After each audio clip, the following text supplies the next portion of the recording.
All right, what's up with it, y'all? All right, yeah, I'm live in effect. Okay, so I really want to welcome everybody to this live.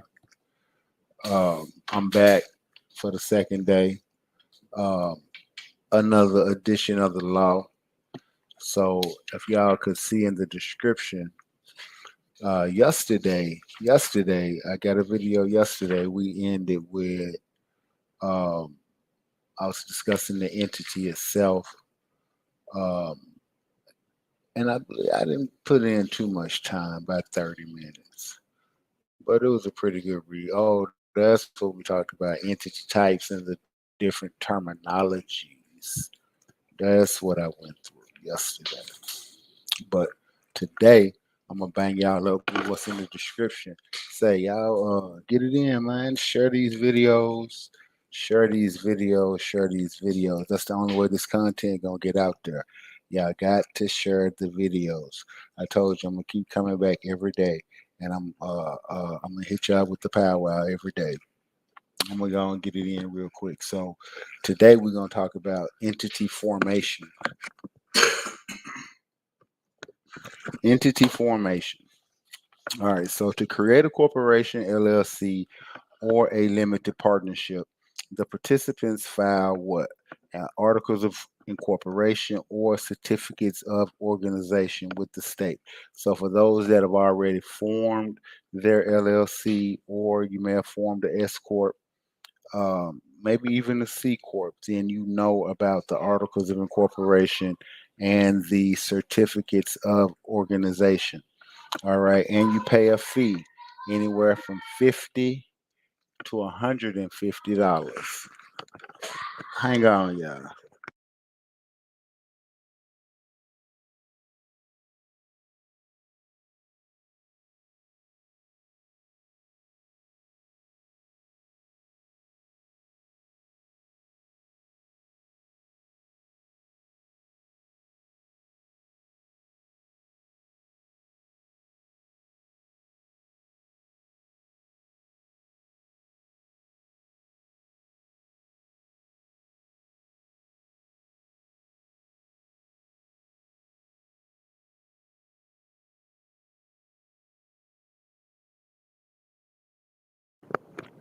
There we go. All right, I had to regulate them kids for a minute, man. I had to regulate them kids.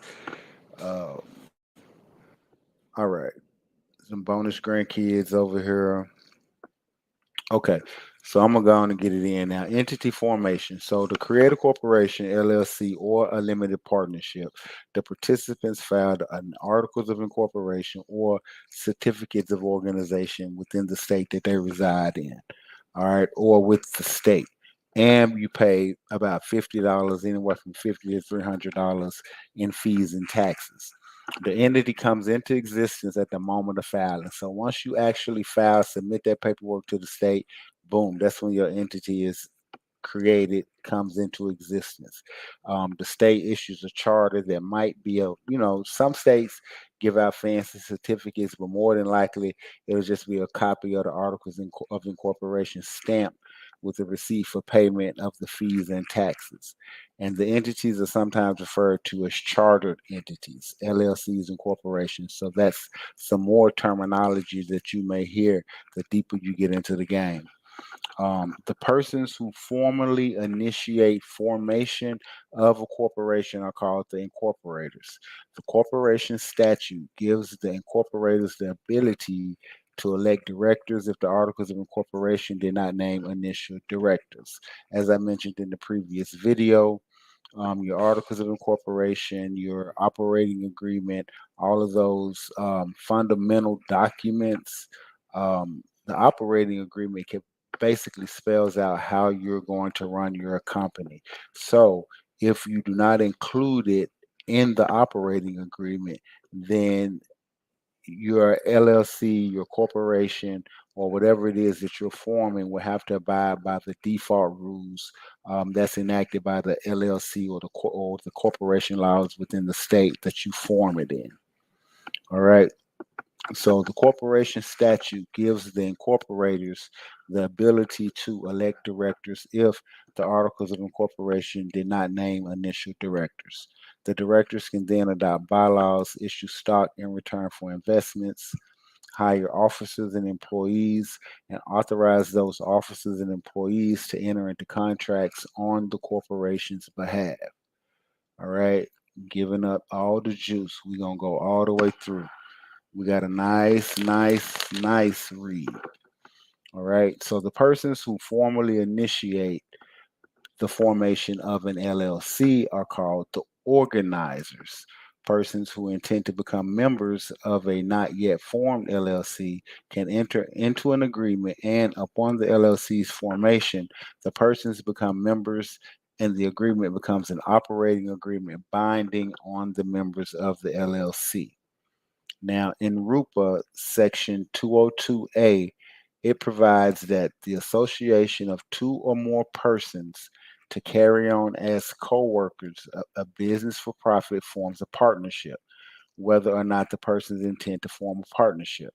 This statute has two important implications for present purposes. First, the participants do not need to file anything with the state or pay any fees to the state to form a partnership. It's basically our word. If we come in together, we do business together.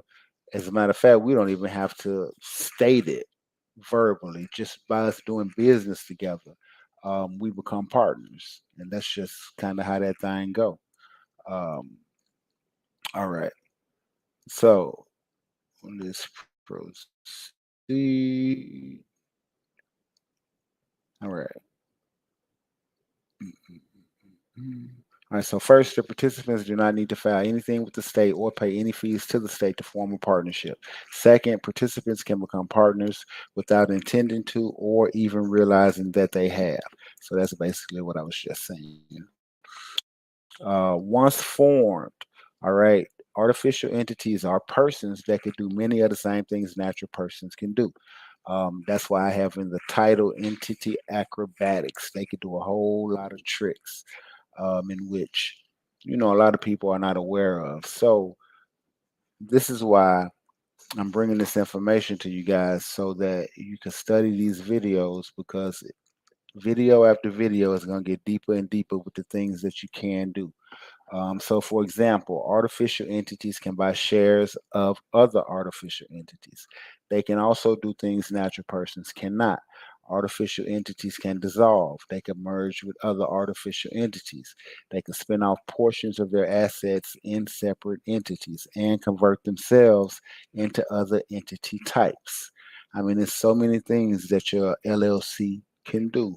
Just follow me, continue to watch the videos, study the videos, and you're going to get everything you need. All right. So, one of the things that an entity could do is called dissolution.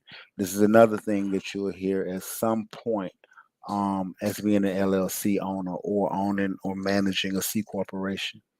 All right, so dissolution is determination of an entity's existence.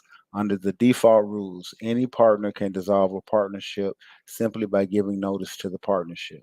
Chartered entities are dissolved by the entity's election to dissolve, followed by the entities giving notice of that election to the chartering government. So basically, um, the state, who you set your LLC up through, or your C corp or your S corp through, that's who you have to dissolve it with. And the state has a process for that.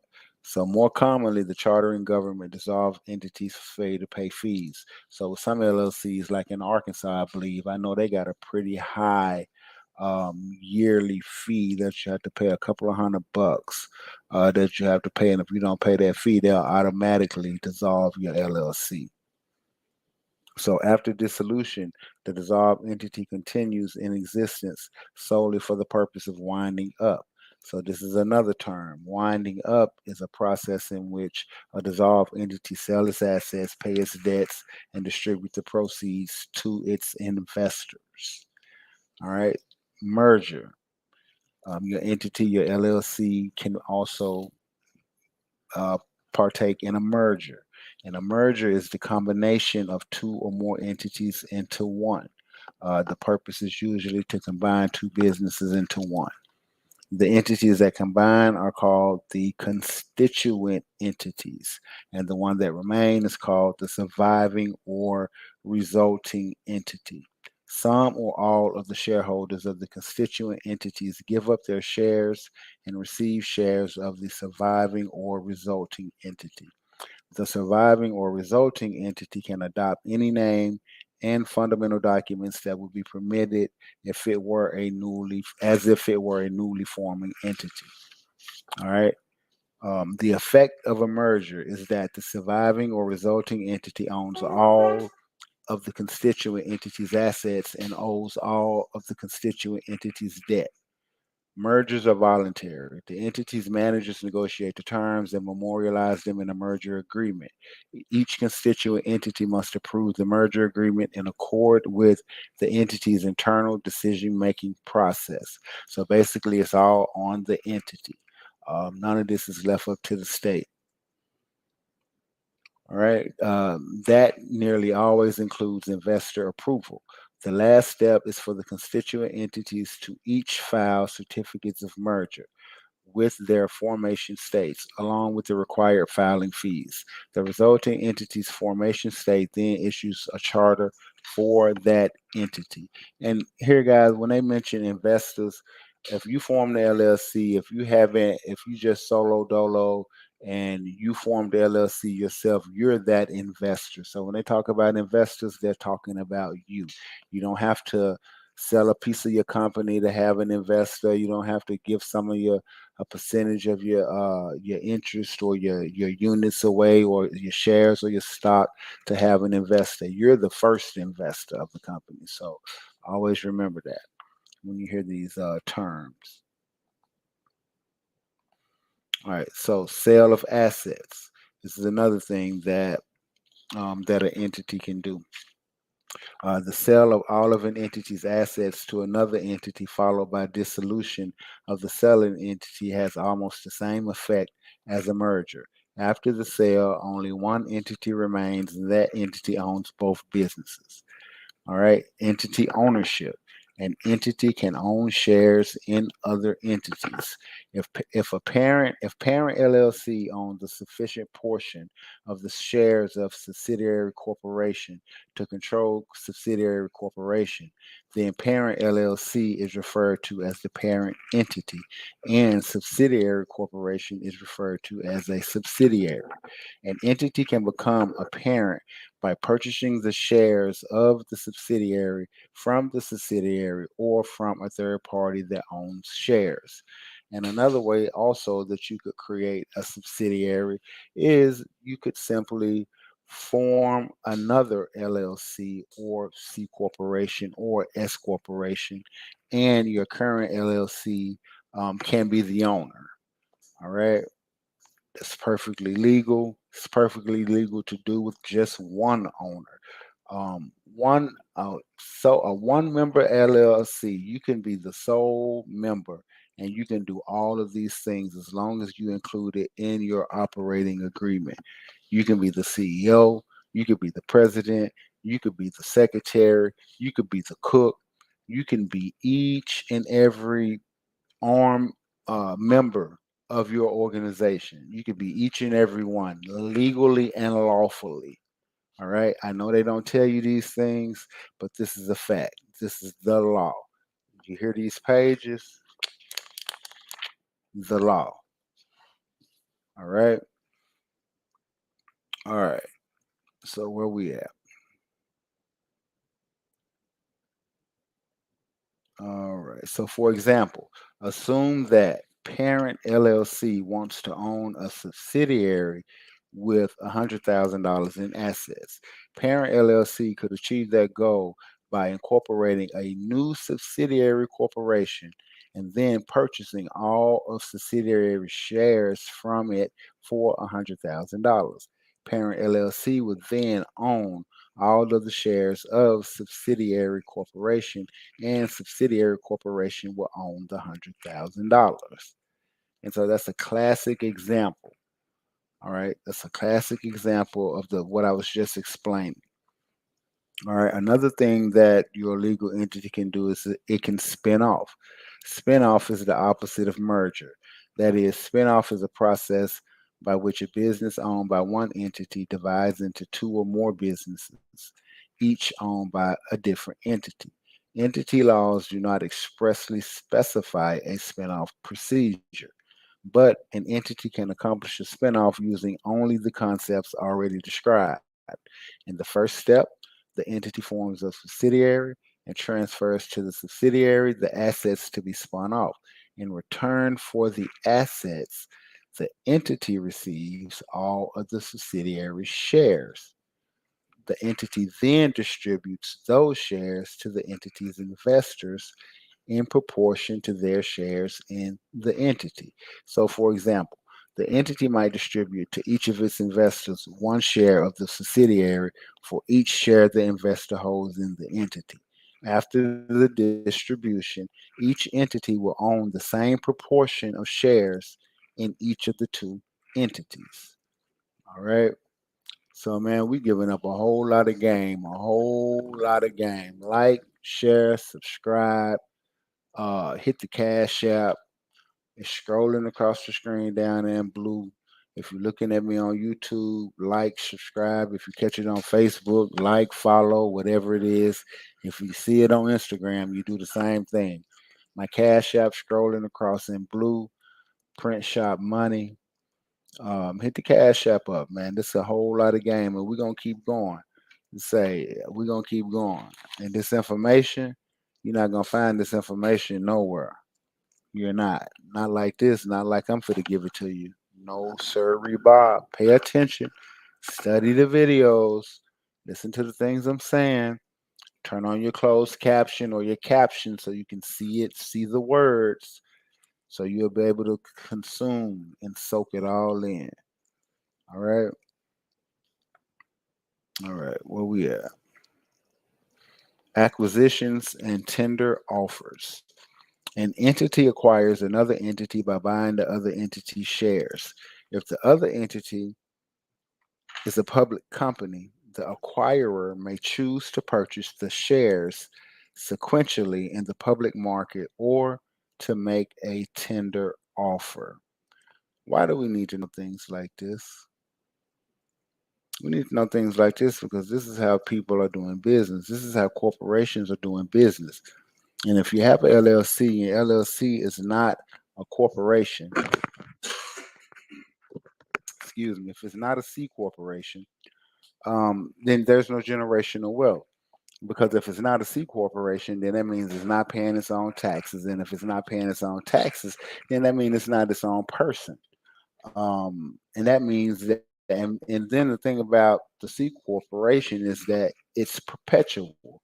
It never dies. That's another beautiful thing. The sole proprietorship, the S corporation, all of those are basically they default back to a sole prop, meaning all of the income generated from the C corporation or from the LLC that's not being managed as a C corporation, they all revert back to their default status, which is sole proprietorship.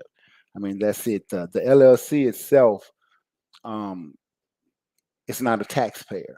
There are only really two types of taxpayers. All right, just to give y'all a better understanding of this, two types of taxpayers: either the C corporation is paying the taxes, or the individual is paying the taxes.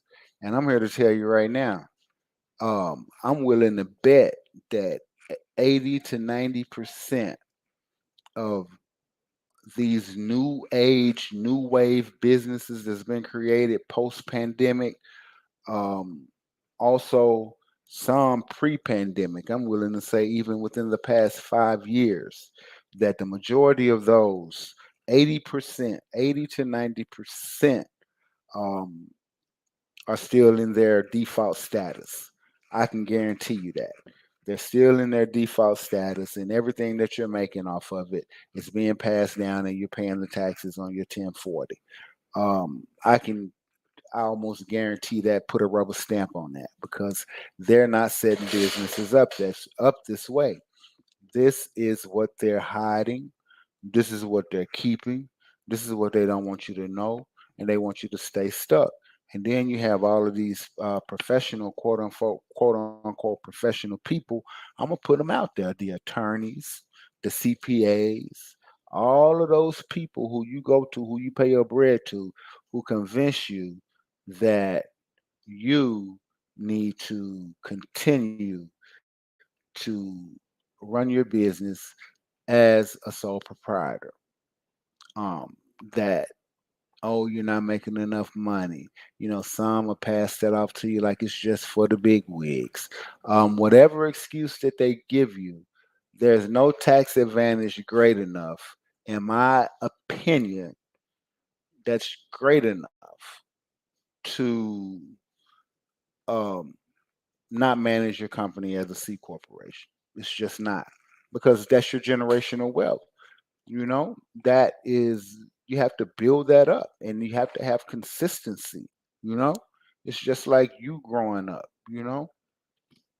That's just what it is. It's like you have to have that consistency. You can't toggle back and forth and feel like you can, oh, now because of the way my taxes are, or because of how my business was ran, now I need to manage it as an S corp.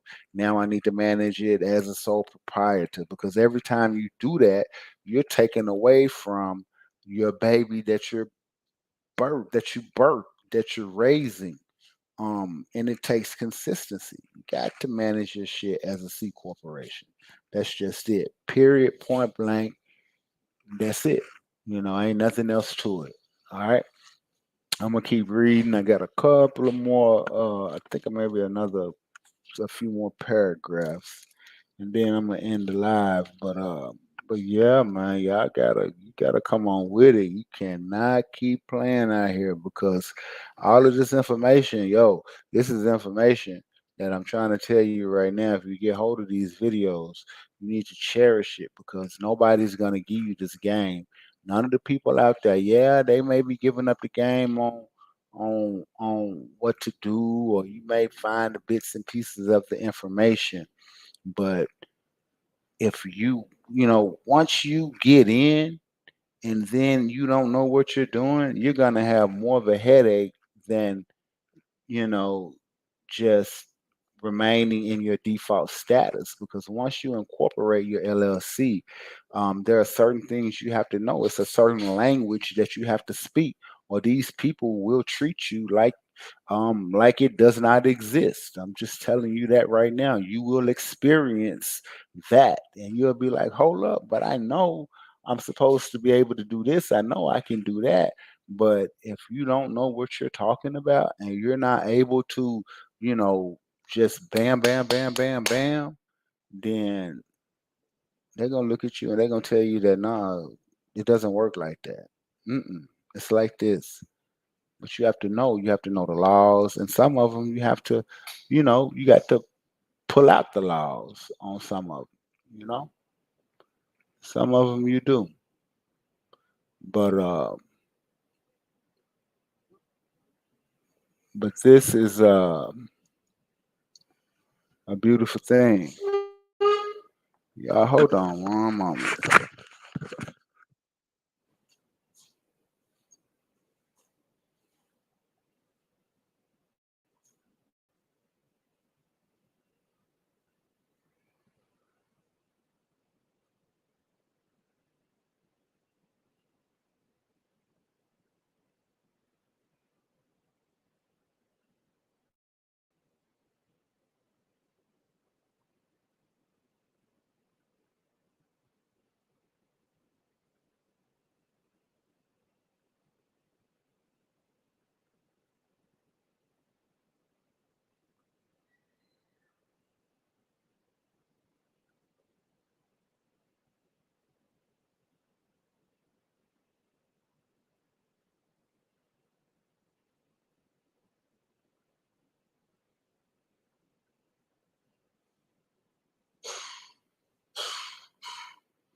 All right, I had to take a little break. I had to check on them kids for a minute and make sure they were straight. But say, I'm telling y'all right now, this is the game that they do not want y'all to know. And now I left my glasses out. Hold up one more second.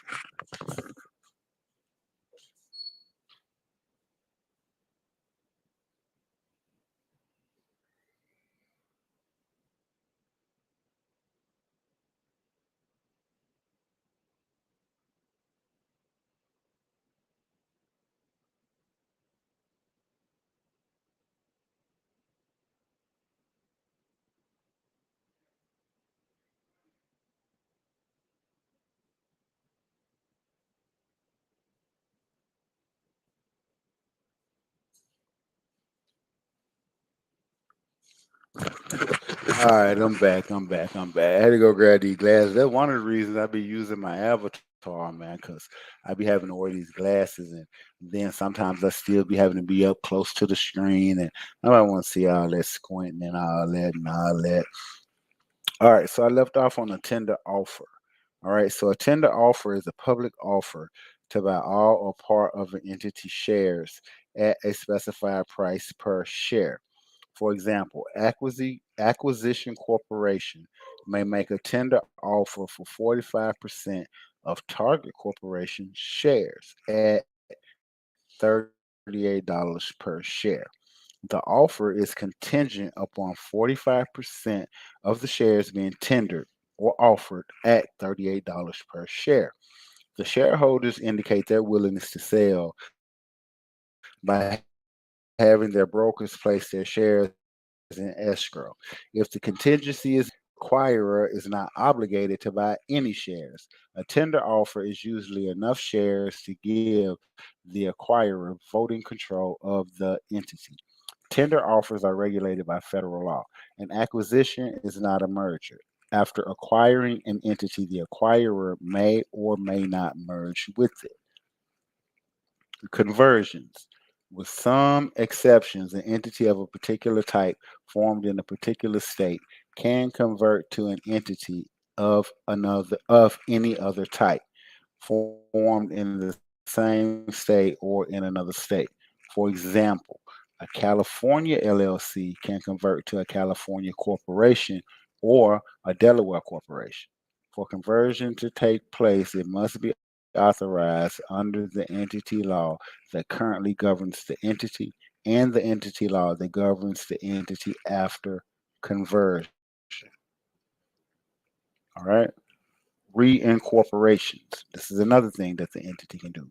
If an entity wishes to convert, but the entity laws involved do not authorize the desired conversion, the entity may be able to accomplish the same result by forming a shell entity of the desired type in the destination jurisdiction and then exchanging its assets for the shell entity shares or merging with the shell entity.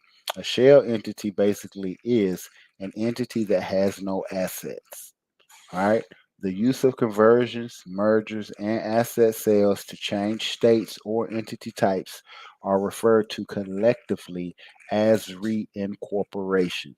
And all of these things, guys, are lawful. They're all legal. So we just went over just a brief recap of some of the things that the entities can do. Your LLC, once you activate it, once you magically activate it, or basically once you incorporate it, all right, dissolution, we went over the merger, the sale of all of its assets, we went over entity ownership, we went over being able to spin off the entities, we went over acquisitions and tender offers, as well as conversions and reincorporations. All right. Let's see. Do I want to wrap that up? All right. All right. So the next thing that I'm going to talk about is entity structures, but not in the sense that most may think. Most, when they think of a entity structure, they think of like the business structure, like if it's a LLC or if it's a corporation or if it's a S corporation or if it's a partnership, right? That's kind of what the majority think when they hear structure or entity structure. But this is a tad bit different. So we'll get down to it. All right. So the most familiar names in American business, like Google, Apple, Microsoft, McDonald's, or Marriott, are typically neither the names of businesses nor the names of entities. Did you catch that? The most familiar names in American business, such as Google, Apple, Microsoft, McDonald's, and Marriott, are typically neither the names of businesses nor the names of entities. Guess what they are? Who can guess? Put it in the comments. See, I got to practice, right? I got to practice because guess what? I don't have nobody that's going to get in the comments right now, but I got to practice still. So put it in the comments. Put it in the comments. Tell me. They are trademarks. Businesses and entities are behind the trademarks, but the relationships are often complex. For example, thousands of independently owned businesses are licensed to do business as McDonald's or Marriott under what? Can anybody tell me? Franchise agreements. That's right. We already know McDonald's got a gang of franchises. Subway, notorious for franchises. It's a gang of even Coca Cola got franchises. Believe it or not, a lot of times when you see those Coca Cola trucks, you think that that's Coca Cola, but the Coca Cola that make the syrup, that make the formula, is totally different than those trucks that you see riding around. Those 18 wheelers with Coca Cola on it delivering the Coca Cola. That's Coca Cola Enterprise. They're just over the bottling, Coca Cola bottling, but they're not the same as the Coca Cola that owns the formula.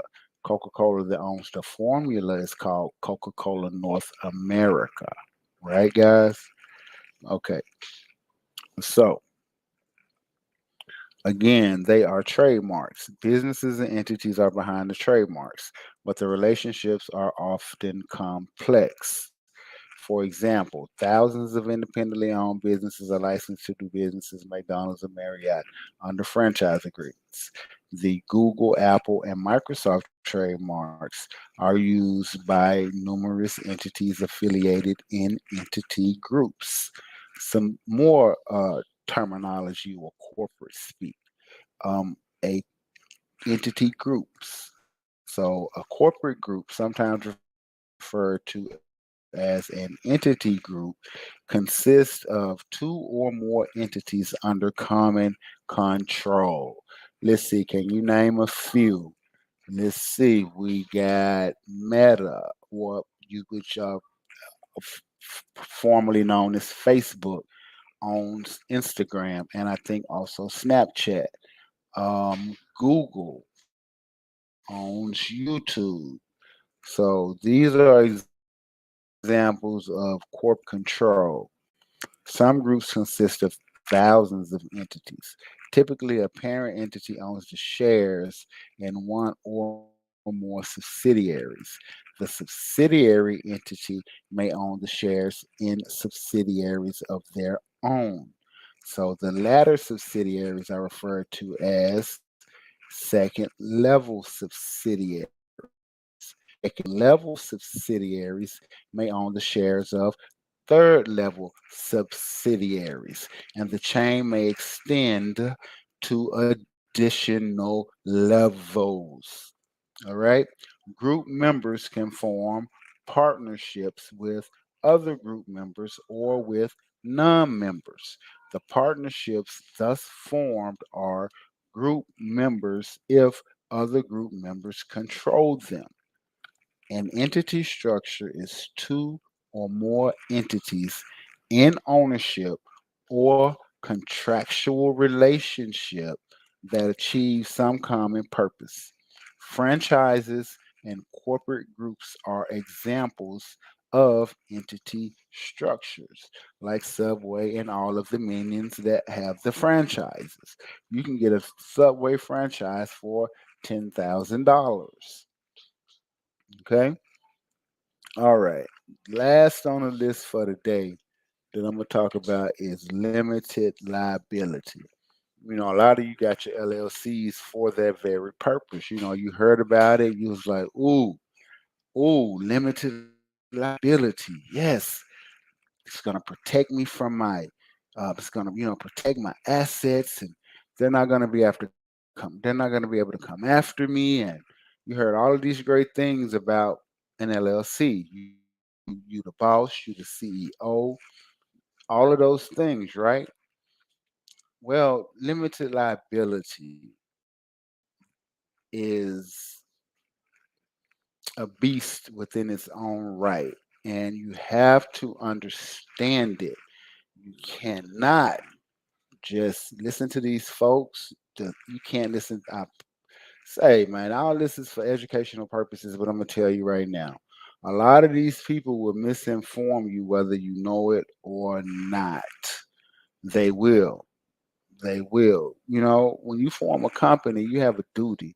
When you form a corporation, you have a duty. You do. You definitely have a duty. And you cannot set these companies up in such a way for your personal gain. You have to want to benefit society. You have to want to put out products. You have to want to be able to do business with other businesses. You have to have good intent, good purpose, and goodwill when setting up these companies, because there are so many benefits. And if it falls into the wrong hands, people with ill intent, people with ulterior motives, thinking that, oh, well, my personal credit bad, so I'm gonna just go over here and do it this way, and then I can finesse out. No, you take care of your personal credit first. You take care of all of those things. Then you set up your company, and then you decide. Then you work on it. You build your company up as well. But to get back to what I was saying about limited liability, a lot of people, a lot of you feel that you got your LLC, now your company is protected. But I'm gonna tell you something, in which I already told you guys earlier, that I'm sure that 80 to 90% of you is still operating your LLC in a default status, right? I'm sure of it. It doesn't matter. You can, even some of my partners, they front to me, they tell me, oh, yeah, man, I got this, I got this, right? Even those close to me, so I know damn well strangers do the same thing. So it doesn't matter. I know you don't. Most of you don't. And I'm going to tell you, there is no limited liability for you. And here is why. If the company is not separate from you, right? And what I mean by separate from you, meaning, see, Uncle Sam determines it all. The IRS determines everything. If your company pays its own taxes, then it's totally separate from you, and you have limited liability, and you are protected. But if you're managing your company as an LLC, that means that everything you're doing with the company, people, is falling back on you. Although you're still using your EIN, at the end of the day, you're still plugging in your social on everything. If you were managing your company as a C corporation, your social goes on. Nothing to the point where you would be held liable. Now there were new rule changes with fencing, with being a beneficial owner. Now banks do are required by law to have your social security number, but it is in no way in relation to the business and how the business functions. It's just more of a federal government requirement to keep track of like terrorists and drug dealers and people that are trying to do nefarious things through business. So you are required in a lot of instances to provide a social, but you know, again, as we get through this book, there are ways that LLCs um, are set up anonymous, with anonymity. So once you have one company owning another company, then there's no when they ask for the owner's information, you'll be given the information of a whole nother company. But that's for a whole nother day, and that's probably going to be those are probably going to be paid courses, for sure, because that's definitely other level stuff, and it definitely requires a lot of instruction. And by the way, all of this is for educational purposes. As you can see, um, I have a awesome. Can you hear it? It's so beautiful. The sound of these pages, and it's going to give us everything that we need. But all of this is for educational purposes. So we're going to go ahead and tap into limited liability. All right, so limited liability is a characteristic of most entity types. If an entity type has limited liability, investors in an entity of the type are not liable for the entity's obligations in their capacities as investors. To illustrate, assume that Sally owns all of the shares of entity. An entity hires Ernie to drive a truck. Ernie drives negligently and injures a third party, Tom. Ernie is liable to Tom for Tom's damages. Entity is liable to Tom because Entity is Ernie's employer. This is the rule of respondent superior. Sally is not liable to Tom because Entity has limited liability. All right. Corporations and LLCs have limited liability unless they elect not to have it. Activate your LLC. That's what I was just telling you guys. All right. Partnerships do not have limited liability unless they elect to have it. Activate your partnerships. Incorporate. If they elect to have it, they are called limited liability partnerships or LLPs. Limited partnerships have limited liability with respect to their limited partners, but not their general partners unless they elect to have it with respect to their general partners. If so, they are called limited liability limited partnerships or LLLPs. If the entity in the previous illustration had been a partnership that did not have limited liability, the partners would have been personally liable for Tom's damages. An investor who is shielded from liability in her capacity as an investor may nevertheless be liable in some other capacity. If Sally drove the truck as well as owning the shares, Sally would have been liable in her capacity as the tortfeasor. All right, pay attention to these words. All right, tortfeasor. All right, so if Sally would have been acting in dual capacity, all right, meaning if she was working, driving, all right, for the company, then as the driver, she would be liable.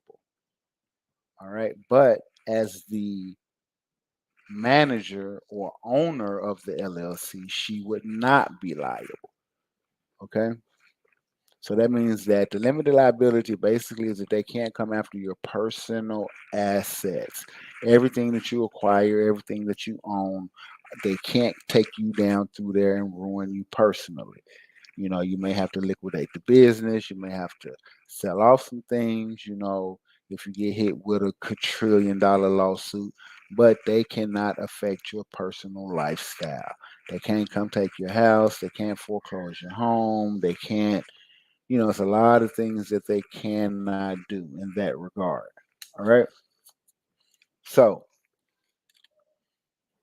all right. Corporations. Da, da, da, da, da, da, da. All right. So, limited liability assures that an investor in its capacity as such can lose only the money it has invested in the entity, which is what I was just describing. Neither the entity nor its unpaid creditors have a claim against the investors for more.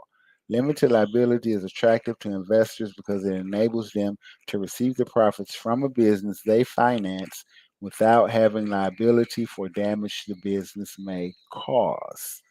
In some circumstances, courts will disregard an entity that has limited liability and hold its investors liable. And that, my friends, are called or is called piercing the corporate veil. All right. Generally speaking, the circumstances are those where the investors themselves has disregarded the entity. They may have done so by commingling the entity's funds with their own, not mentioning the entity when contracting with third parties, or making decisions on the entity's behalf without following the procedures required for entity decision making.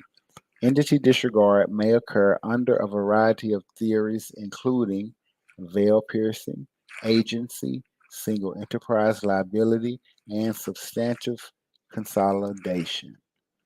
All right, people, that's going to be the lesson for the day. We got it in. Um, good information. We're going to continue to pass this information on. All of this information is necessary. You need to pay attention to the terms.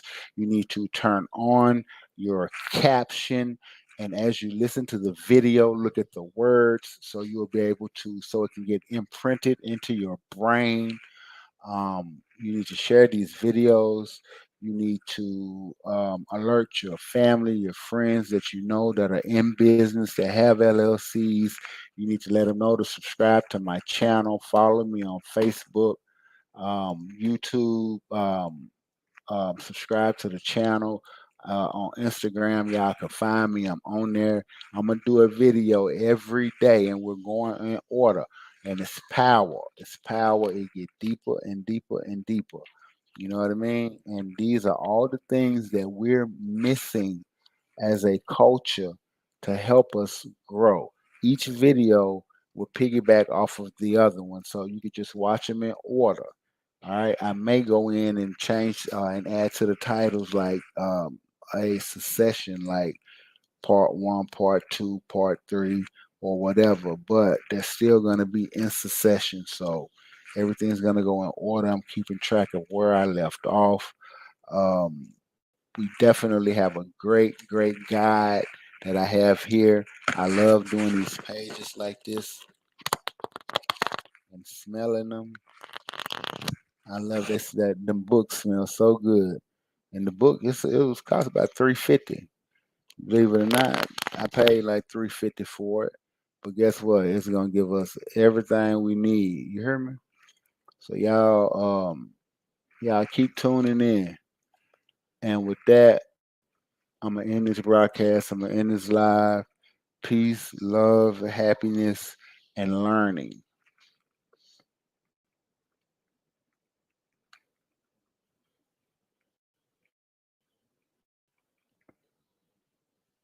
All right. I'm gonna get up out of here. Definitely, definitely. I want y'all to be good. Um, you know, just just be good. You know, that's the best thing. That's the best thing. That's the best thing. Be good. I'm gonna holler at you, good people. Y'all have a good day. Peace out. All right.